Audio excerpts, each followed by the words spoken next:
तो लाला बोलो कि मेरे बड़े बूढ़े माता पिता ने कष्ट हुए हो, तो सब तो तीर्थ पर्यंत जितने तीर्थ हैं वो भगवान श्री कृष्ण ने कांवर में प्रकट किए हैं। गया तीर्थ आपको 500-700 किलोमीटर दूर जाने की जरूरत नहीं है, गया तीर्थ आपके पास में है, पर क्या उसका स्वरूप हम खो रहे हैं। इसलिए मैं कांवर वासियों से अनुरोध करता हूं, आप जगाओ और लोगों को जगाओ, अपने तीर्थों का विकास करो। बोलिए कामवन धाम की जय। आपने विरमकुंड की कथा सुनी, बाकी आगे यशोदा कुंड है। तो पृथ्वी ने भगवान से पूछा, हे प्रभु, इस काम में वन में यशोदा का क्या भाग है, मैं कौन वो देवता है और ये किस मार्ग से पूछा जाता है, आप मुझे बतलाइए। है। सुनो, एक बार ऋषि पुलस्त्य ने नारद जी से कहा कि हे नारद, अब मैं तुम्हें तीर्थ का वृतांत सुनाता हूँ, जिसका दर्शन करने और महात्मा भक्त सैकड़ों जन्मों के पाप नष्ट हो जाने हैं। बोलो कृष्ण बलदेव की जय। हे नारद, एक लौकिक नाम को बलिया हो, जो बड़ा लोभी हो तथा वेद और धर्म को निंदा किए हो, बड़ा दुष्ट हो, देवलोक से यशोदा कुंड के ऊपर आए निकलो है। यशोदा कुंड पर आने से देवता के दर्शन किए हैं। इस खेलते खेलते हुए आने कामन के प्रकाश को कृष्ण में बलदेव के दर्शन किए हैं। दर्शन करते ही बाकी सब पाप दूर हो गए हैं और विमान में बैठ कर बैकुंठ को जाते हुए हैं। पृथ्वी बोली है कि हे भगवान, ये दोनों बालक यशोदा कुंड पर क्यों कीड़ा किया रहे हैं? तो बालक बोले हैं कि हे देवी, राजा मुचकुंद की एक चंद्रभागा नाम की एक कन्या थी, वह श्री कृष्ण को पति मिले, यह के लिए हमारे बड़ो भाई तकीनो है और ये प्रतिज्ञा की है कि मेरा विवाह श्री कृष्ण के साथ हो। अगर श्री कृष्ण के साथ नहीं होगा तो मैं अपने प्राण को त्याग दूंगी। सो अपने पिता सुन बोले कि हे पिता, तुम ऐसा काम करो जासू मेरे पति श्री कृष्ण हो, क्योंकि मनुष्य की पृथ्वी तो मरकर यमलोक को जायो कर है।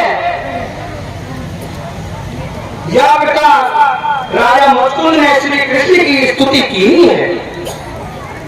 सुई बात समय कृष्ण की स्तुति की है, भक्त नारद जी महाराज पर आए हैं। तो राजा ने नारद जी की स्तुति की है और पूजा की है। पूजा करके उसी सिंहासन पर बैठा दिया है। राजा बोले, हे ऋषिराज, हे भगवान, मेरे ऊपर कृपा तो है, प्रसन्न भाई है। और नारद जी ने श्री कृष्ण के सामने कृष्ण कीनों की है, महाराज, ये जो राजा मुचकुंद की कन्या है, ये आपको अपना पति बनाना चाहे है। तो हे नाथ, आप मुचकुंद की कन्या को ग्रहण करो। ये कहकर नारद जी ने राजा मुचकुंद से यज्ञ करवाया है, लोमस ऋषि के लिए आचार्य बनाया है और वह यज्ञ में वामदेव, वशिष्ठ, गौतम, अत्रि, पाराशर आदि संपूर्ण ऋषि आए हैं। और राजा भी बाल रूप धारण करके श्री कृष्ण भगवान प्रकट होते हुए हैं और राजा से बोले कि हे राजन, तू प्रधान मान। तब राजा बोले कि हे महाराज, मेरी कन्या के आप पति हो, वाके लिए मैंने यज्ञ किया है। सुअब मेरे जमाई हो, आपसे मैं कुछ नहीं चाहूंगा। बोलो कृष्ण बलदेव की। क्योंकि जो मनुष्य बेटी को धान खावे है, उनको नरकवास हुए हैं। सो हे नाथ, मेरी ये जो चंद्रभागा बेटी है, या को आप अपनी सेवा में स्वीकार करो। या प्रकार विधि विधान जो अपनी बेटी चंद्रभागा को विवाह करती है, सो हे देवी 22 दिन के काम मन में नारद कुंड और यज्ञ कुंड उत्पन्न हुए हैं। बोलो कृष्ण बलदेव की जय। आवाज ना निकल रही, नहीं जोड़ते बोलो नारद की जय। नारद कुंड के ऊपर चंद्रभागा के साथ विष्णु भगवान सदा निवास कर रहे हैं। जो कोई नर नारी नारद कुंड में स्नान करेंगे और श्राद्ध करेंगे, उनको गया श्राद्ध के बराबर फल प्राप्त होगा और तो उनके संपूर्ण पाप नष्ट हो जाएंगे। तो पृथ्वी बोली है, यशोदा कुंड के उपरांत और जो कुंड है उनको आप नहीं करो। पृथ्वी बोली है कि यशोदा कुंड 12 वर्ष की एक देवी यशोदा और नारद कुंड दोनों ही काशी में एकांत में या यशोदा कुंड के ऊपर श्री कृष्ण हजारों गोपी के साथ रात लीला क्रीड़ा किए कर रहे हैं। नाना प्रकार के जरास में बाजे बजे हैं। कामंगा, सुमंगा, नंदिनी, राधा, लता, विशाखा आदि जो सखी हैं वो सब मिलकर रास क्रीड़ा किए कर रहे हैं। ये द्वार कुंड यशोदा कुंड के अभिभूत है। पृथ्वी बोली, हे प्रभु, यशोदा कुंड का सेवन कौन ने किया, सो हमारे सामने आप वर्णन करो।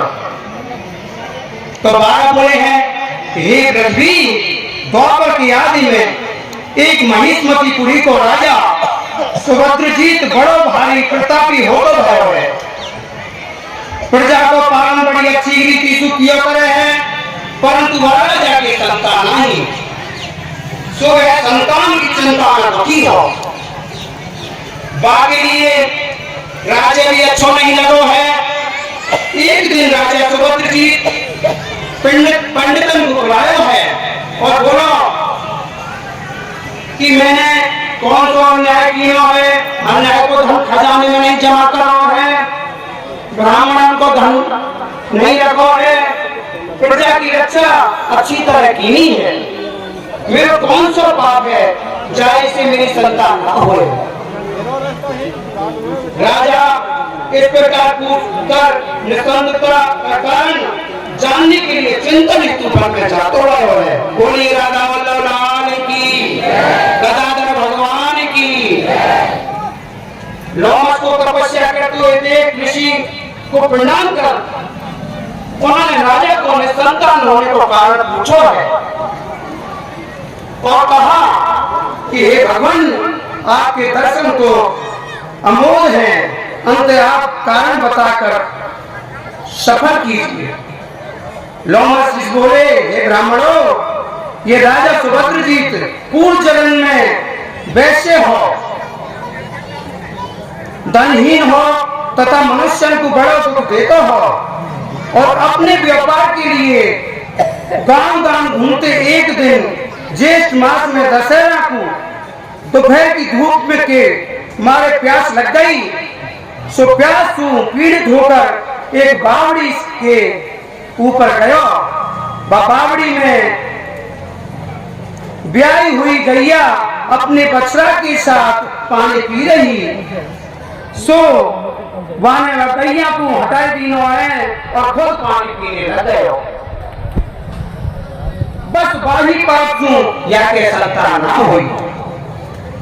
तो ब्राह्मण बोले, महाराज, या ऐसा कौन सा पुण्य किनो जाके प्रभाव से ये राजा हो तो गए है।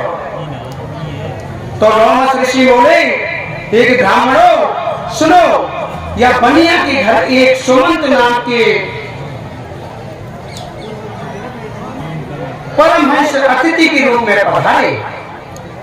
नग्न है जोड़न की समय दंड जिसने धारण कर रखो हो, उपनिषद की पुस्तक हाथ में लिए संसार से वहहीन ऐसे महात्मा या के घर आए, सो इस महात्मा के दर्शन करते ही या की अति श्रद्धा हो गई और या बनियाक ने उनकी बड़ी सेवा करी। बस यह पुण्य के कारण ये अगले जन्म में राजा हो तो आया है। सो हे ब्राह्मण मनुष्यों, महात्माओं की सेवा सुन या संसार में बड़ो दुर्लभ अर्थात कुछ भी नहीं है। बोलो कृष्ण बलदेव की। या प्रकार तुम मथुरा के पश्चिम भाग में स्थित वृक्ष में बन जाओ और वहां यशोदा कुंड के ऊपर स्नान करो और विष्णु भगवान को पूजन करो, तुम्हारे सब मनोरथ सिद्ध हो जाएंगे। राजा को ऋषि द्वारा बतलाए गए वृत्तांत को ब्राह्मणों ने बताया और कहा, राजा को साथ लेके वृक्ष में बन आए हैं और यशोदा कुंड में स्नान कर विष्णु भगवान की स्तुति कर पूजन तीनों है, जाके प्रताप से वह राजा के पुत्र हो तो आए। बोलो कृष्ण बलदेव की। सो हे देवी, या कोई यशोदा कुंड में स्नान करेंगे और विष्णु भगवान को पूजन करेंगे, उनके संपूर्ण पाप नष्ट हो जाएंगे। वह समय देवकी के बाद बाप ने देवकी से कहा कि हे देवकी, तू काम मन जा, तेरे सब दुख दूर हो जाएंगे। सोई विष्णुपा देवी ने देवकी को दर्शन दिए हैं। विष्णुपा देवी बोले, हे देवी, यह वृक्ष के नीचे मेरा स्थान है, तेरे मेरा पूजन तीनों है, तू वरदान मांग। ठीक है। तब तो देवकी बोली कि हे कंस यादव, अपने गुरु वशिष्ठ के पास गए हैं और अपने दुख को वशिष्ठ के सामने वर्णन किया है। दशरथ जी बोले हैं, ये गुरुजी, एक पुत्र के बिना संसार में जीना धिक्कार है। जो पुत्र के यज्ञ करवाओ, ता यज्ञ की अग्नि से एक फल लेकर अग्नि से प्रकट होते गए हैं, तो वह फल को राजा दशरथ को देते गए हैं। बोलो कृष्ण भगवान की। तो वशिष्ठ जी की आज्ञा से राजा ने आदो फल कौशल्या को वह आदो फल के कई दिनों है और दोनों रानी ने अपने हिस्से के फल में से आदो आदो रानी सुमित्रा को दिया। ये कई रानी के भरजी तथा शत्रुघ्न और लक्ष्मण सुमित्रा रानी से पैदा होते गए।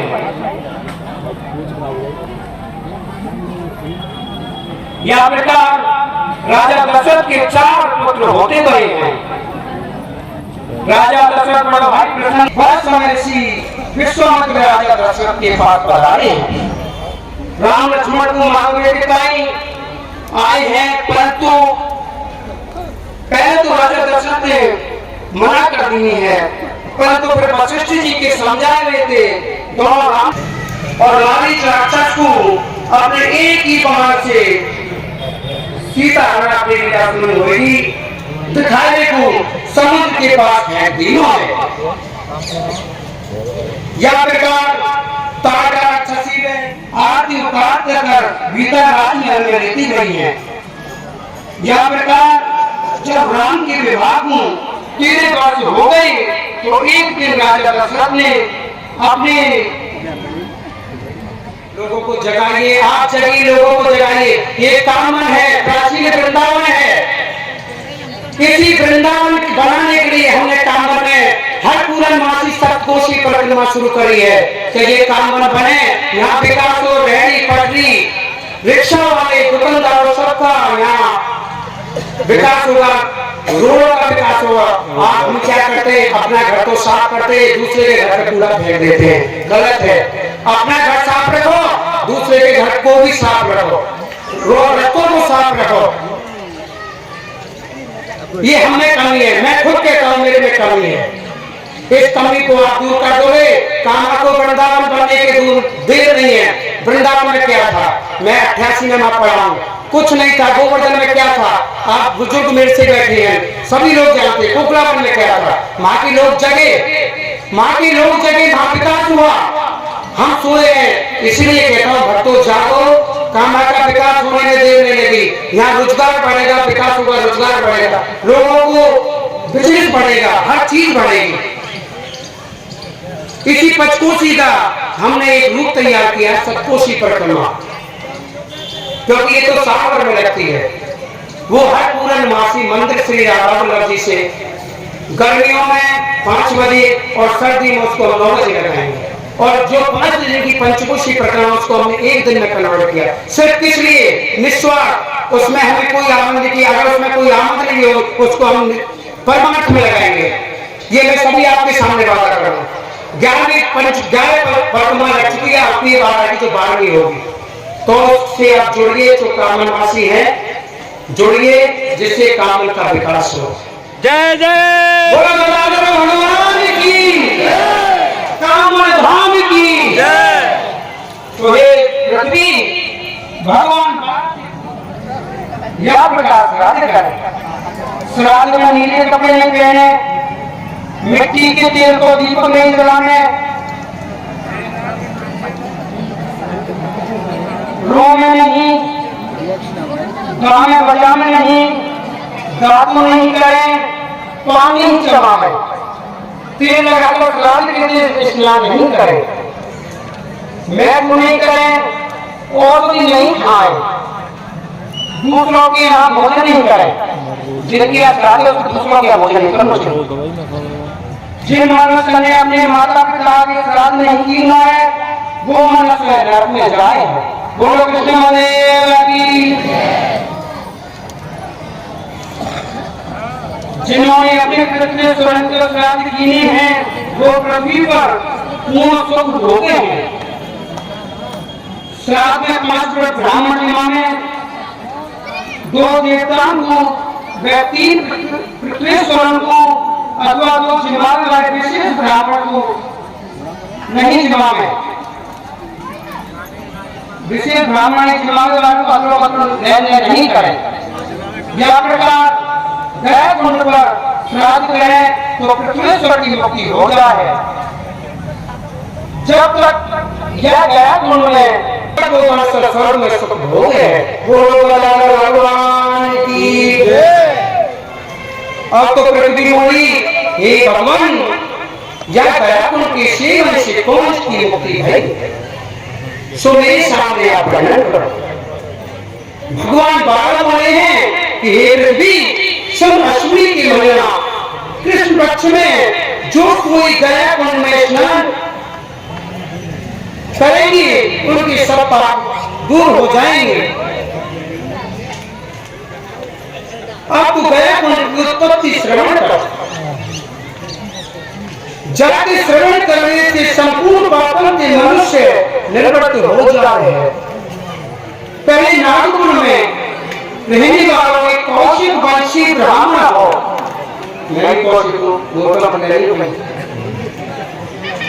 ब्राह्मण ने अपने ब्राह्मण को छोड़ दिया है और विनय करने